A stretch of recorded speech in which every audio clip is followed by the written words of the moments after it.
Welcome back to the Midnight Narrator, where the familiar comfort of family can twist into something deeply sinister, and the safety of a relative's home can become a terrifying trap. Tonight we delve into a story where a seemingly routine visit to an aging relative takes a horrifying turn. Prepare to experience a descent into claustrophobic fear, where the inability to see amplifies every unsettling sound, and the warmth of family transforms into a chilling threat. Join me as we navigate the terrifying, quiet time. Turn down the lights, listen closely, and remember that sometimes the greatest dangers lurk within the most familiar faces. At the entryway, their mother paused, her hand hovering over the doorbell she wouldn't press. She took a long, shuddering breath, the air thick with unspoken anxiety, and inquired, her voice tight, "All right, does everyone still have their eye coverings?" "No," her son, Alex, responded with a drawn-out sarcasm that stretched the word into a whine. "Must have misplaced it in the agonizing 3 seconds since you last graced us with that question." He rolled his eyes skyward, a 13-year-old performance of world weariness. Alex resented these visits, the endless safety lectures before entering their elder relative's house. He was 13, and his younger sibling Ben was 10, both solid boys with the same bright straw-colored hair that seemed to catch even the dimmest light. Their mother's gaze narrowed, the warmth draining from her eyes. "Alex, can we just drop the attitude? It's not like I don't already have enough pressing down on me." Her shoulders slumped almost imperceptibly. "Mine's right here," Ben stated quickly, tapping the fabric square against his forehead, preempting the familiar argument. He hated when his mother looked that way, the joy leaching from her face. "Good lad, Ben." A thin smile stretched across her lips, not quite reaching her eyes. "We'll be in and out in 20 minutes, I promise. Quick visit. Then we get royal burgers, yeah?" Ben's hope was a small, bright spark in the dull air. "Absolutely," she affirmed, forcing a cheerful smile that this time seemed to stick a little better. Ben pumped his fist in silent triumph, while Alex muttered something sharp and low under his breath. Royal burgers, a simple treat, was a mountain of excitement for Ben at his age, a beacon in the often gray landscape of their routine. Their elder relative's residence was planted in the heart of a dusty, unforgiving expanse, choked in by a chain-link fence that hummed faintly in the wind. All window coverings were clamped down tight, turning the house into a dim box against the harsh sunlight. Their mother knocked on the heavy door, the sound swallowed by the thick air, and they waited there for a stretch of strained silence as rain, which had started abruptly as they parked, pounded the roof gutters like a frantic drum kit. Ben felt a familiar knot of worry tighten in his stomach. What if they stood here until elder relative S's quiet time swallowed the afternoon whole? Their mother, with a sigh that hinted at the immense weight she carried, produced a ring of keys from her purse. They jingled like a nervous laugh as she worked through a series of latches and deadbolts. Finally, the door yielded, groaning open to release a pocket of stuffy, stale air, thick with the scent of dust and something indefinably old. They shook water from their coats and stepped inside, leaving the rain behind but not the oppressive atmosphere. The gaudy, cushioned furniture, draped in protective plastic that crackled with every movement, seemed impossibly dated even then, relics from another era. The walls were a shrine to their elder relative's cherished miniature vehicle collection, dust motes dancing in the slivers of light that pierced the heavy window coverings. Ordinarily, Alex and Ben remained rooted to the entrance mat, shuffling their feet and exchanging impatient glances while their mother secured the labyrinthine locks behind them. But today, beyond the staircase and to the left, a thin plume of smoke, acrid and sharp, snaked out from under the kitchen door. Their mother's head snapped towards it, her face tightening with alarm. She hurried down the corridor, her steps quickening to a near run into the cooking area, Ben and Alex trailing close behind, their own anxiety spiking. The lower hall curved around the staircase, the kitchen tucked away at the rear of the house like a hidden chamber. On the stovetop, a cooking pan was consumed by furious flames, licking high and orange, the smoke thick enough to sting their eyes. Their elder relative, impossibly, stood facing away from the inferno, humming softly to herself, completely oblivious to the roaring danger at her back, attempting, it seemed, to prepare eggs. Their mother, with a speed born of years managing crises both large and small, snatched the pan off the heat source just as a piercing mechanical warning signal began to blare, slicing through the already tense air. She yelled for them to help their elder relative out of there, frantically fanning away the worst of the smoke with a set of heat-resistant oven mitts, her voice sharp with urgency. Clad in a faded rose-colored nightgown, thin fabric clinging to her fragile frame, their elder relative resisted them with surprising strength, flailing at the air with elongated yellowed fingernails that looked like brittle claws. Ben was wary of using too much force.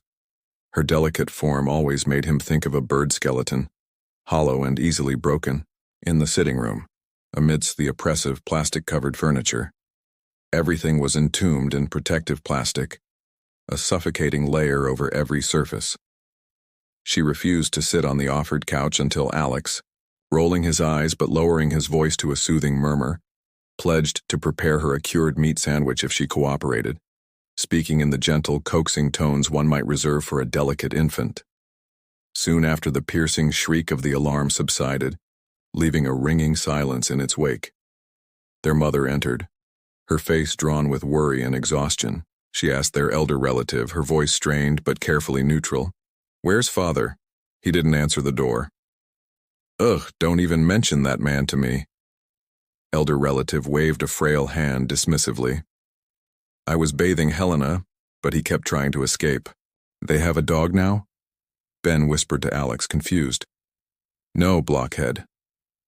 Alex's tone was sharp, impatient. "She's not thinking clearly, remember?" "Alex," their mother said sharply, a low warning growl in her voice.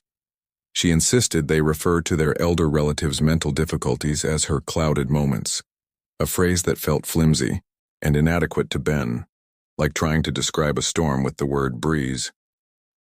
Once it became painfully apparent no one could extract any sense from the old woman, their mother, with a sigh that seemed to carry the weight of the world, went to find her husband herself. They'd barely settled into an uneasy silence when a scream, raw and panicked, ripped through the quiet from a room upstairs. Alex and Ben exchanged a look of genuine worry, mirroring each other's fear, then hurried after her, their hearts hammering against their ribs. Their elder relative, father, was sprawled out across the cold tile of the bathing room floor, a low guttural groan escaping his lips.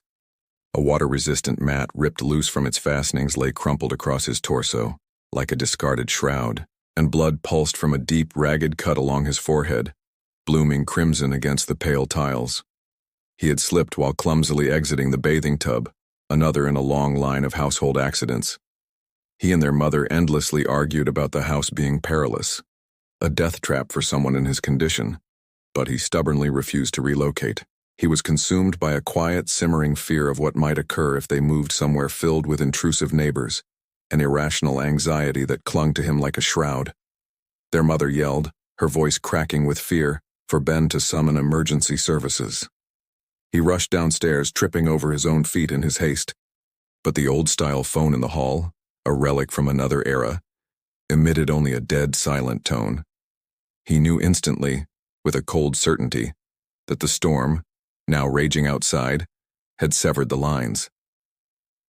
"It's not working," he said, his voice barely a whisper, as he hurried back up the stairs, each step echoing the frantic beat of his heart. Their mother pinched the bridge of her nose, her composure finally cracking, and wept silently, tears tracking through the dust on her cheeks. Alex and Ben just stood there, frozen, children rendered useless in the face of adult crisis. She instructed Alex, her voice regaining a fragile edge of command, to assist her in getting their elder relative into a robe hanging nearby, the word elder relative catching in her throat. "Ugh, yuck." Alex wrinkled his nose, a flicker of his usual teenage petulance surfacing even in this dire moment. "Now," their mother's abrupt outburst, raw and sharp as shattered glass, startled Ben more than all the blood and chaos. She rarely raised her voice. She told Ben to help with the doors, to unlock them for the paramedics who wouldn't be called. Their elder relative or father must have noticed him trembling, because he forced a weak, watery smile and said, his voice thick and slurred, I tell you, Ben, this aging business is not for the faint of heart. He spoke as if he'd consumed several glasses of strong liquor, each word dragged out and imprecise. Alex and their mother, working with a grim efficiency, helped him outside to the family vehicle, all four of them instantly drenched by the furious downpour. "Right, everyone in the car," she said, her breath coming in ragged gasps. "I'm not leaving Helena," their elder relative protested weakly from the passenger seat, his voice confused. "She needs someone to watch over her." Their mother's hand shot up in a gesture of pure, unadulterated frustration, hovering in the air before clenching into a fist. She paused, visibly battling for composure, checked her wrist device with a jerky movement, then said, her voice strained but firm, "Okay, you two stay here while I take Father to the medical center. Elder relative will be all right for another 3 hours. I'll be back before then, but keep your eye coverings nearby just in case. Alex, you're in charge. Set your digital timepiece for 9:15 so you don't forget." "It's okay, I'll Alex began, wanting to reassure her, to take some of the burden. "Just do it," she yelled. The words ripped from her throat as she got into the vehicle, slamming the door with a force that echoed the thunder rumbling overhead. As they stood in the downpour, watching the taillights of her car vanish down the long, waterlogged drive, Ben told himself there was no reason to panic. They'd stayed with their elder relative during her quiet time numerous times before. Routine. Manageable. Yeah. Before her clouded moments, a cynical voice whispered in the back of his mind, a cold counterpoint to his forced optimism. "Are we still getting royal burgers?" Ben asked Alex, the question emerging unbidden, a desperate plea for normalcy. Alex rolled his eyes, the familiar gesture a sting, and turned abruptly toward the house. It hurt, this constant dismissal, this treating him like a simple, breakable child. The door locks were more intricate than a puzzle box designed to confound children, and Alex wrestled with them, his brow furrowed in concentration. As he finally resecured the last latch, a soft shuffle announced their elder relative's presence. She materialized from the dimness of the sitting room, her face a blank mask. Ben stepped forward to meet her, a hesitant smile forming, but she recoiled, her eyes widening with a sudden, sharp fear. "Keep your hands off me, you deviant," she hissed, her voice surprisingly strong despite her frail appearance. "It's me, elder relative, Ben." He tried to keep the hurt from his voice, but it cracked around the edges. "I'm not helpless." Her voice rose in pitch, brittle with imagined offense. "Go away before I make a noise." It stung, this cold rejection, this treating him like a stranger. Growing up, he'd always genuinely looked forward to seeing her. The way she'd hug him tightly, her small, bird-like bones pressing against his ribs, and cover the top of his head with fierce, wet little kisses, insisting on giving him coins, warm from her palm, for treats. This woman, this stranger, was a hollow echo of that warmth. Alex and Ben both attempted to explain what had happened, their words stumbling over each other in their haste, but she just tutted dismissively, waving a hand as if swatting away bothersome flies. "That man always was overly dramatic," she declared, her voice regaining a semblance of its normal, slightly sharp tone. She began to ascend the stairs, a slow, laborious climb that stretched out time between her bent back and unsteady knees. Each step was a small victory, a precarious negotiation with gravity. Even with their hesitant help, their hands hovering near her elbows, the ascent was agonizingly slow. Anytime they dared to actually steady her, she unleashed another thin string of insults sharp as needles. She disappeared into the shadowed sleeping room, and then, moments later, a loud grating snore like a saw rasping against wood echoed out, vibrating through the floorboards. And that was it. His sibling and he were stranded, marooned in this silent, oppressive house without even the small comfort of a handheld game device to distract them from the growing unease. In the sitting room, the old-style television, its rabbit ears antennae angled precariously, wrestled a weak signal from the storm-ravaged airwaves, offering up a flickering, ghost-like image of a single channel. They watched 20 minutes of a cooking program. Figures with unnaturally bright smiles gathered around a sizzling pan, their cheerful voices a jarring counterpoint to the oppressive silence of the house. With each louder rumble of thunder, the already fragile signal dissolved into black and white static, a brief visual punctuation of the storm's dominance. Ben, fidgeting and restless, kept bothering Alex to play the sightless game, the innocent suggestion a thin veil for his mounting anxiety. Alex, initially dismissing it as childish, eventually relented when a program about home renovation, equally dull and flickering, started to drone from the television. The sightless game was childishly simple. One person put on their eye covering, plunging themselves into darkness, and searched for the other, the hider attempting to approach unseen in the manufactured blindness. Usually Ben, in their own brightly lit home, hid in the small storage space at the rear of their kitchen, just large enough to contain him, a suction device for the floor and a bottle of cleaner. But now, in this strange, shadowy house, he felt old enough and bright enough to realize it would be the first place Alex would check, so he left the door to the recess slightly ajar, a deliberate lure, and positioned himself instead on the nearest work surface, balancing precariously on the edge. When Alex, fumbling blindly, made a predictable beeline for the recess, Ben launched himself from the counter, landing squarely on his older brother's back. He shrugged him off with practiced ease, wrestling him playfully to the floor, and then, with a shared grin, pinched the pressure point on his shoulder, both of them dissolving into laughter that felt too loud, too bright, in the heavy silence of the house. After several rounds, they'd exhausted every hiding spot the unfamiliar house offered, and returned to the flickering, near-silent television. Their stomachs wouldn't stop rumbling, a persistent hollow ache. A cured meat and cheeseburger, the promised royal burger, should have been halfway through his digestive system by then, a comforting weight in his belly. As time stretched, each minute feeling thick and viscous, they spoke less and less. Even with the windows obscured, sealed against the storm, he knew with a growing certainty that it was getting late. 7:30 bled into 7:45. Then 8:00. A nervous chill, unrelated to the temperature, started to creep into his bones, his teeth chattering lightly. "Stop being such a scaredy cat," Alex said, the words intended to reassure, but Ben could hear the thin thread of anxiety woven into his tone. He kept tapping his timepiece compulsively, a nervous tick. Ben must have still looked frightened, his face pale in the dim light, because Alex, with a gesture that felt surprisingly awkward and adult, reached over and patted him awkwardly on the shoulder. "Just relax. Mother will be back soon. Then we'll get royal burgers." As if summoned by his words, his timepiece, strapped to Alex's wrist, signaled the approaching end of elder relative's quiet time with a soft chime. 15 minutes remaining. Swallowing hard against a sudden dryness in his throat, Ben said, his voice barely above a whisper, "Okay, get your eye covering on." He helped adjust Ben's, pulling the fabric snug so everything, even the edges of his vision, was swallowed by darkness. Then they sat in strained silence while the muffled sound of a small ball being hit back and forth, droned from the television. A monotonous rhythm in the gathering dark. Ben wasn't sure how much time went by.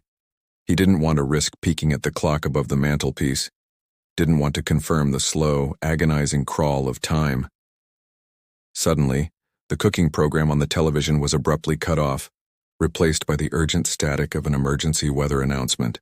A female voice, clipped and authoritative, announced in somber tones that several major roadways were impassable, submerged by the relentless flooding. Ben's hands clenched into tight fists beneath his eye covering, his knuckles white. Did that mean Mother couldn't reach them? Were they truly trapped here? From directly above them in the sleeping room there came a heavy thump, a dull, unsettling sound that vibrated through the floorboards and directly into Ben's bones. Ben's neck craned instinctively towards the sound, his heart seizing in his chest. On the television, the urgent announcement faded, replaced by the sudden incongruous sound of a crowd applauding, canned laughter erupting. Alex fumbled frantically for the control device, his movements jerky, desperate to silence the jarring cheerfulness. He finally clicked it off, plunging the room into near silence, broken only by the relentless rain and the distant, low rumble of thunder. Both boys inhaled sharply, the air suddenly feeling thick and heavy in their lungs. "What should we do?" Ben whispered, his voice trembling despite himself. Nothing. Alex's reply was tight, strained, unconvincing even to his own ears. But what if elder relative is hurt, like father was? The image of the blood blooming on the white tiles flashed unbidden in Ben's mind. No one is hurt, just There was another thump, louder this time, resonating through the entire house, strong enough to vibrate the miniature vehicles on their shelves, a sound that felt less like a fall and more like a deliberate impact. Wait here, Alex sighed, the sound heavy with resignation, the air of forced bravery crumbling. When he stood, Ben, propelled by a fear stronger than any childish resentment, stood too, partly because he was tired of being dismissed, mostly because he was terrified of being left alone in the deepening gloom.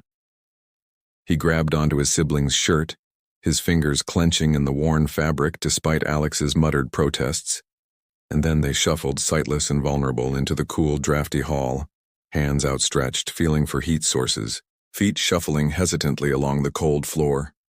On their way to the stairs, driven by a flicker of desperate hope, Alex tried the phone again, lifting the receiver to his ear, but it remained stubbornly, ominously dead. The wooden steps creaked loudly beneath their weight, amplified in the unnerving quiet. Still sightless, clinging to each other, they reached the upper level, and then Alex, his movements slow and deliberate, gently pushed open the sleeping room door. Just a crack, a sliver of opening but wide enough that a blast of heated air, thick and oppressive, blasted him in the face, warm and humid like a plant-growing enclosure, smelling faintly of something metallic and rank. Elder relative, he whispered, his voice barely audible above the pounding of the rain. A chilling scream, high-pitched and inhuman, echoed out from the darkness within, causing them to instinctively cling tighter to each other, their breath catching in their throats. Then, Alex's hands, trembling slightly, felt over Ben's face, meticulously checking that the eye covering hadn't shifted, hadn't betrayed them. "Apologies, boys," elder relative said, her voice suddenly close, deceptively light, almost laughing. "I didn't realize you were here. Where's your mother?"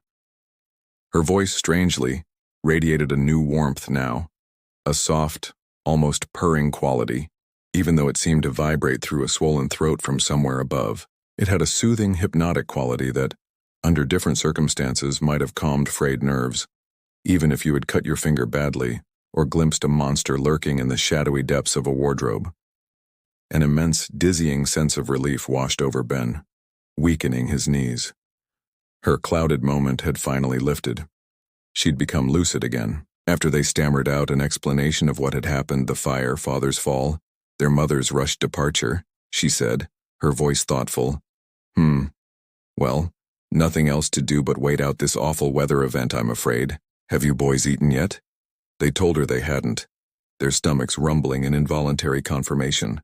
"Right then, let's get you fed and watered," she said, her voice now brisk and efficient as she stooped slightly to navigate under the low doorframe.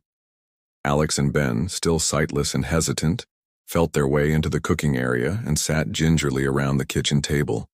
Cabinets were opened and closed with a series of soft thuds and clicks. Soon, the rich, comforting scent of beef stew, thick with savory spices, permeated the air, chasing away some of the lingering chill. "Enjoy your meal," elder relative said, placing out 2 steaming bowls in front of them, the ceramic clattering softly against the wooden table. "Do you know what that means, Ben?" "Have a good meal," he recited dutifully. "Clever lad." Her voice held a genuine note of warmth, a familiar fondness. "What do you boys say to some sweet meringue dessert afterwards?" "Yes, please," Ben said instantly, his earlier fear momentarily forgotten in the promise of food and normalcy. "Heck, I mean, yes, certainly," Alex added quickly, catching himself on the verge of a less polite response. She gently corrected his language, a familiar, almost comforting habit, then said, "I'll leave you to eat in peace. Call me when you're ready. Remember, eye covering, stay on." Ben devoured his stew, the warm, savory broth a balm to his chilled and anxious body, spilling surprisingly little considering his blindness. Was he still vaguely disappointed about the lost promise of royal burgers? Sure, a tiny, lingering thread of childish longing remained. But this stew, The familiar comfort of it and the unexpected promise of meringue dessert tasted almost as good, almost as safe. Soon their spoons clattered against the bottoms of the bowls, a small metallic sound in the quiet kitchen. Then they leaned back in their chairs, their bellies finally, blessedly full. They shouted in unison that they were done, their voices echoing in the sudden silence. Then they waited, and they waited, and they waited. The legs of Alex's chair scraped restlessly on the linoleum floor, a sharp grating sound that amplified the growing tension. "Alex?" Ben said again, his voice laced with anxiety, the brief respite of the meal fading quickly. "Relax." Alex's voice was clipped, impatient. "I'm just going to tell her we're ready for dessert." He pushed back his chair with a loud scrape and marched off down the hall, leaving Ben alone in the darkening kitchen. It was completely silent in the house now except for the relentless rain, the distant, muffled thunder, and the frantic, echoing beat of his own heart. It had easily been 5 hours since Mother left. 5 hours. How truly bad was the storm even now? Could they be trapped here for days? And what about Father? Would he be all right? The image of the blood on the white tiles flashed again, sharp and intrusive. Part of him, the younger, more easily frightened part, wanted to stay rooted to his chair, huddled in the false safety of the kitchen, and let Alex handle things. Let his older brother be the shield. But another, newer part of him, the part that was 10 now and not a child anymore, pushed back against that instinct. He wasn't helpless. He went after him, calling Alex's name softly as he went, each call swallowed by the oppressive silence of the house. His hand, still covered by the eye covering, ran blindly over the cool, smooth side panels along the walls, bumping against the glass cases that housed their elder relatives' miniature vehicles, the fragile models rattling precariously on their shelves. He fumbled for door handles, his fingers clumsy and unsure, calling Alex's name again, his voice rising in pitch, calling into empty room after empty room, each space swallowing his voice whole. The house suddenly felt twice as large, a labyrinth of shadows and silence without Alex to guide the way to offer the illusion of safety. Passing the stairs, a sudden wave of heat washed over him, an unnatural warmth that prickled his skin and made the air heavy in his lungs. On the far side of the hall, as he hesitantly nudged the door to the den open, the wood groaning softly on its hinges, thick, heavy air, smelling strongly of dust and something else. Something indefinably wrong seeped out, polluting the relative coolness of the hall. "Alex?" he called again, louder this time, his voice cracking slightly with fear. No one answered, the silence thick and heavy in response. But as he turned to retreat, a floorboard creaked on the far side of the den, a distinct, sharp sound in the oppressive quiet. Then a voice, low and ragged, spoke out of the darkness, a sound that seemed to crawl from the very depths of the room, all rough and indistinct like dirty water flowing sluggishly through a clogged drain. "My sleeping surface is different." Ben's blood ran cold. He stammered, "Elder relative, is that you? What are you growing plants in those ears?" "Of course it's me." The voice was closer now, still rough, still wrong. "I said the sleeping surface is different." There was no sleeping surface in the den, only a dusty storage unit, a wobbly, unused seat, and a silent, hulking stitching machine. Sweat, cold and clammy, trickled down under the edge of his eye covering and stung his eyes, blurring his vision in the manufactured darkness. Despite the stifling heat radiating from the den, he was shivering, his teeth chattering against his will. "Elder relative, is everything all right?" He forced the question out, his voice tight with dread. "Of course everything is all right," she snapped, the sharpness of her voice returning, laced with a chilling impatience. Do you remember who I am?"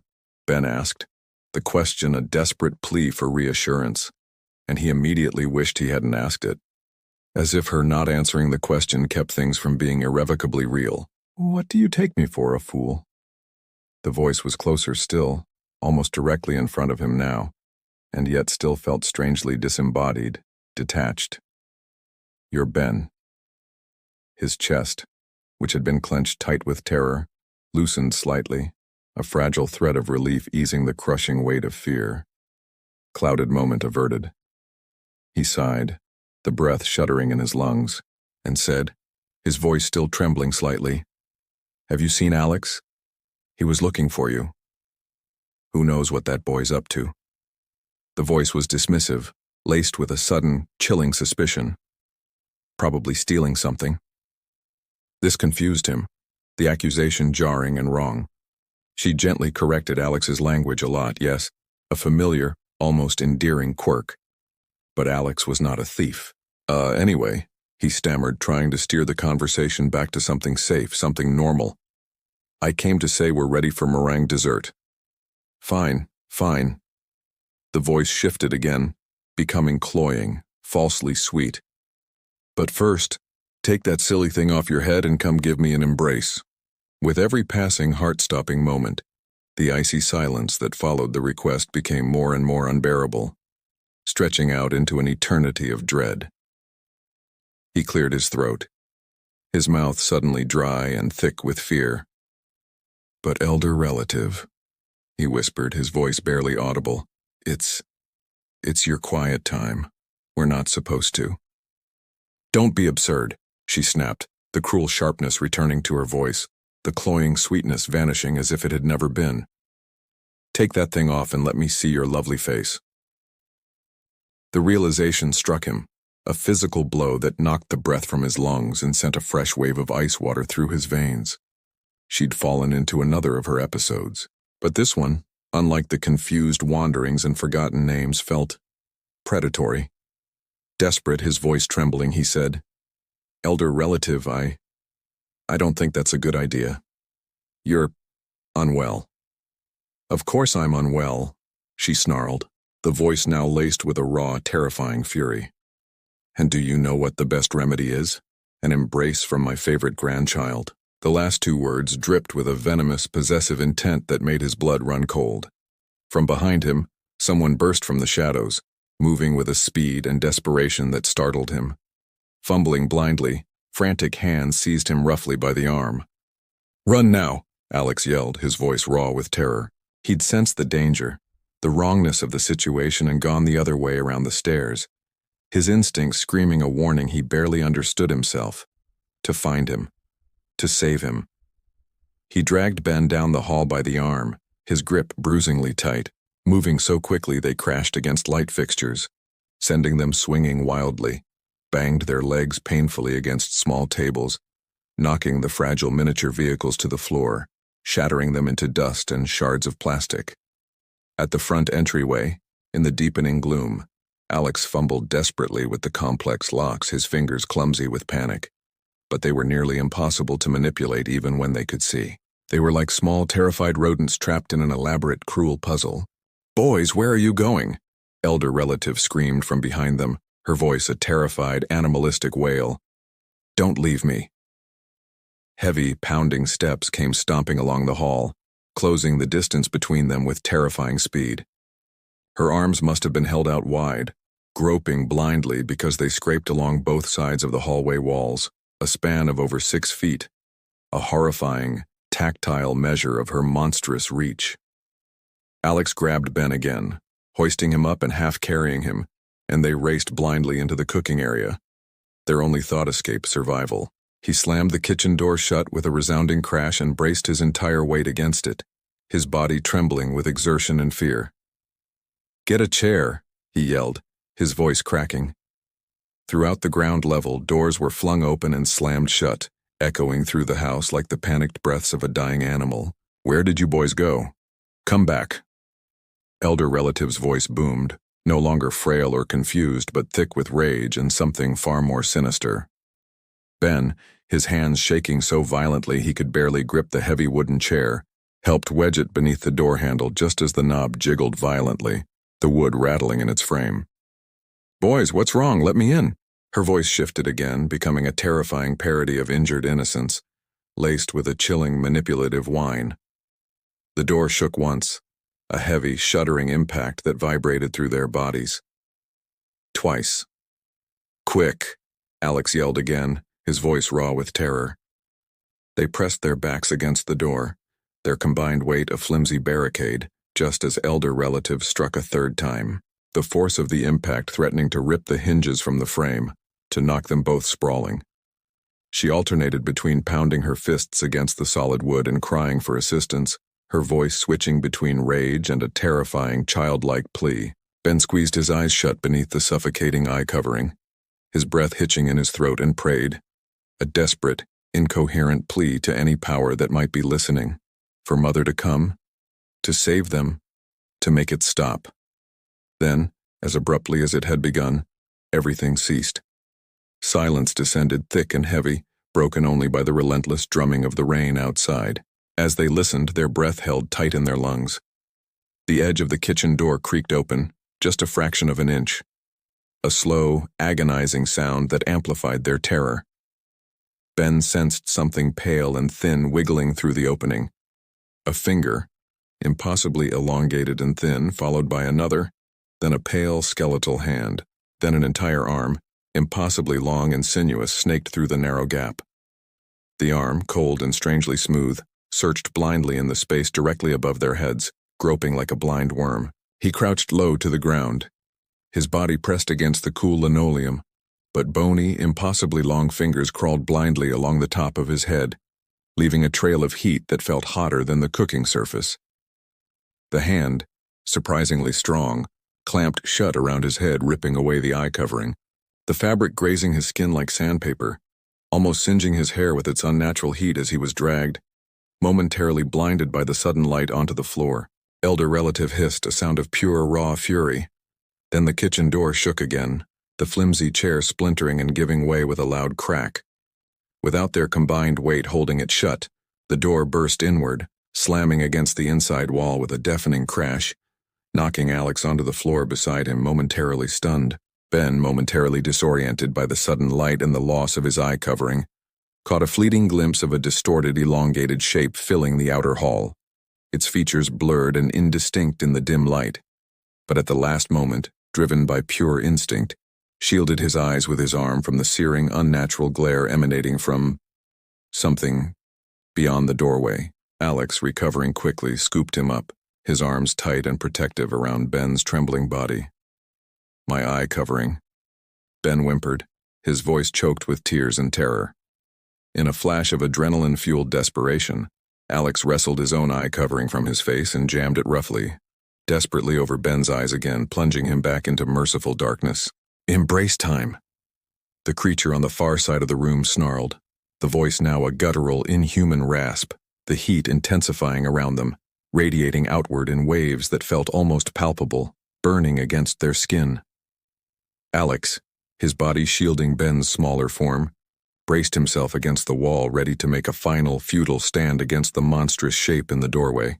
But Ben, a desperate flicker of memory sparking in his terrified mind, shouted, his voice surprisingly clear amidst the chaos, "The small space!" They sprinted blindly toward the tiny storage recess, Ben scrambling in first, then Alex, with a grunt of effort, squeezing his larger frame in after him.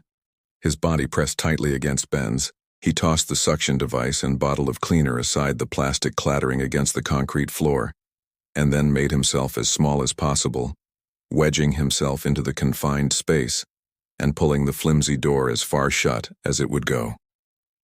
Neither of them had space to breathe, the air thick and stale and tight in their lungs.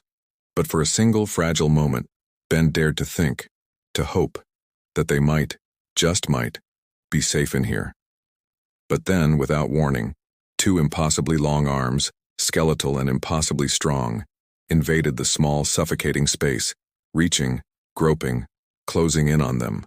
"Come to Granny." The voice was a chilling, distorted parody of something familiar, something once comforting, now twisted into a monstrous perversion. Alex started sliding away, his desperate resistance futile against the monstrous strength pulling him outward. Ben, tears streaming down his face beneath the eye covering, found his brother's hands and held on with all his strength, his fingers digging into Alex's skin. But elder relative was too powerful, her grip like iron. His older sibling, his protector, his anchor in the storm, was pulled away like a fish on a line, dragged back into the darkness. He screamed, a raw, primal sound torn from his chest, but not for long. because that scream quickly became a dry, strangled croak as his throat constricted, fear choking off the air. Ben wanted to move, to help, to do something, anything, but he couldn't. He was frozen, paralyzed by terror, his muscles refusing to obey his frantic commands. So he yanked the flimsy storage space door shut with a trembling hand and held his breath, clamping his eyes shut beneath the eye covering, willing himself to disappear.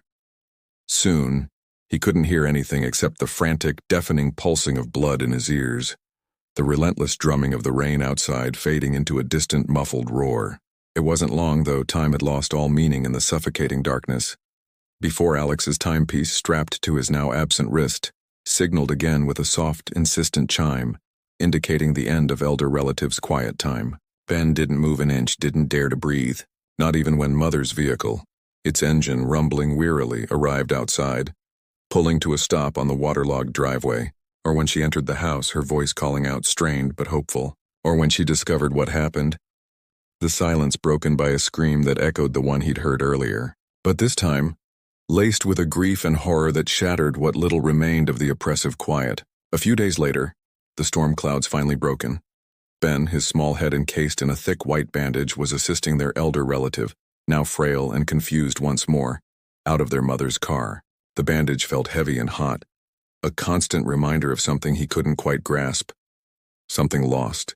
He helped her, his movements careful and hesitant, over to the house while Mother, her face etched with a weariness that seemed to have aged her years, unlocked the heavy door. In the den, sunlight struggling through the dust-streaked window, elder relative was muttering to herself, her voice rambling about unseen birds fluttering around the room, her eyes unfocused and distant. Alex was there too, sitting rigidly in an armchair, his gaze fixed and unseeing, his face pale and withdrawn.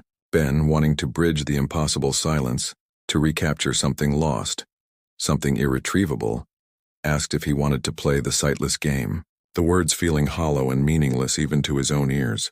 But Alex's eyes remained fixed, unblinking on the brightly lit screen of the new handheld game device Mother had bought for him, a silent, desperate offering, a poor substitute for something broken beyond repair. Mother, her movements mechanical, got elder relative settled, then prepared a baked pasta dish, a familiar comfort food, which everyone ate in strained silence except elder relative, who picked at her portion with a wrinkled nose, complaining in a thin, querulous voice that it tasted worse than something deeply unpleasant, something unspoken but vividly imagined. Afterward, Alex, his voice flat and emotionless, asked if they were going to stay for a while, a question that held no real expectation of an affirmative answer, but Mother just shook her head, her eyes avoiding his, saying she needed to get Ben home because he had school assignments to finish. That wasn't true, not really. And he thought with a chilling certainty that Alex knew this too. The real reason, unspoken but heavy in the air, was because it was already 8:45. The digital clock on the microwave blinking a stark, unemotional green, which always meant Alex and elder relatives' quiet time was about to start. And there we conclude our terrifying descent into quiet time, a story that leaves us breathless and questioning the true nature of the familiar. What transformation befell the elder relative? What hunger drove her terrifying pursuit? And will Alex and Ben ever truly escape the horrors they encountered during that endless afternoon? Share your thoughts and theories in the comments below. If this tale has left you with a lingering sense of dread and a newfound fear of the unseen, don't forget to hit that like button, subscribe, and activate the notification bell to join us on future journeys into the darkness. This is the Midnight Narrator signing off. Until next time, remember, sometimes the quietest moments can hold the most unspeakable terrors.